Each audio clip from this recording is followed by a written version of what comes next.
Ende vazhdojmë të shohim polarizime, presione, mbulimi i marrëdhënieve, raportit Kosovë-Serbi vazhdon të jetë i kufizuar. Demokracia varet nga qytetarët e informuar dhe qytetarët e informuar mbështeten tek mediat e pavarura. Bashkimi Evropian do të vazhdojë të jetë me ju, pranë jush, të mbështesë lirinë e mediave, llogaridhënien, pluralizmin.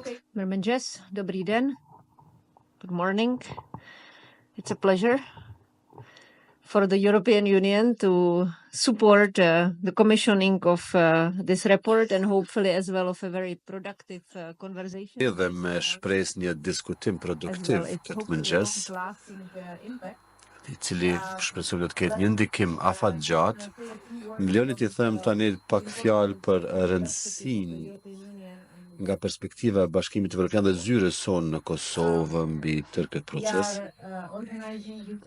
Ne jemi duke organizuar këtë konferencë për herë të tretë dhe nga perspektiva jonë, kjo është me rëndësi sepse kompleksitetet e këtij programi vazhdojnë të ekzistojnë, ende ka vështirësi, sfida dhe prandaj edhe zotimi I BE-s do të vazhdojë që të mbështesë gazetarinë hulumtuese dhe bashkëpunimin mediatik mes vendeve. Nga perspektiva jonë, dhe unë besoj që edhe nga perspektiva edhe shumë për jush këtu, dhe shumë vende në rajon, fokusi në raportimin e këtyre çështjeve është kompleks, sepse duhet të punohet raportimi të vërtetës për te ndasive. Perspektivat gazetareske na tregon se drejtësia nuk ka për vetëm informimin e drejtë të publikut, por edhe me lidhjen e komuniteteve, bashkimin e urave të narrativave, trajtimit të ndasive dhe gjetjes së zgjidhjeve. Prap, ende vazhdojmë të shohim polarizime, presione, ndasi.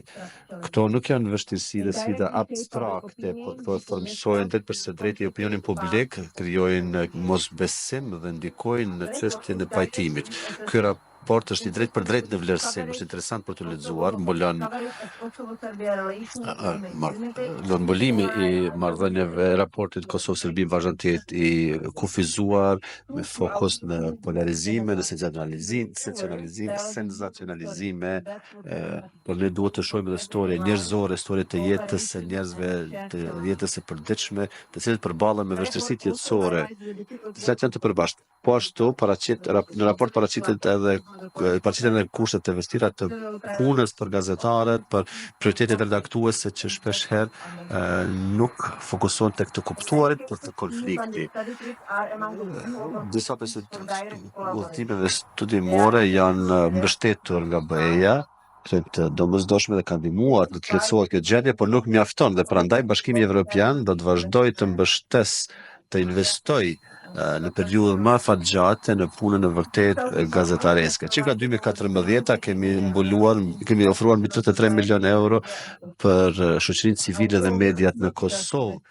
Dhe synimi ynë nuk është vetëm të reagojmë në kriza, por të ndërtojmë, të zhvillojmë një peizazh pluralistik mediatik në Kosovë dhe Serbi. Dhe përmes këtij projekti dhe përmes projekteve të tjera mbështesim gazetarinë ndërkufitare, verifikimin e fakteve, sepse demokracia varet nga qytetarët e informuar dhe qytetarët e informuar mbështeten tek mediat e pavarura.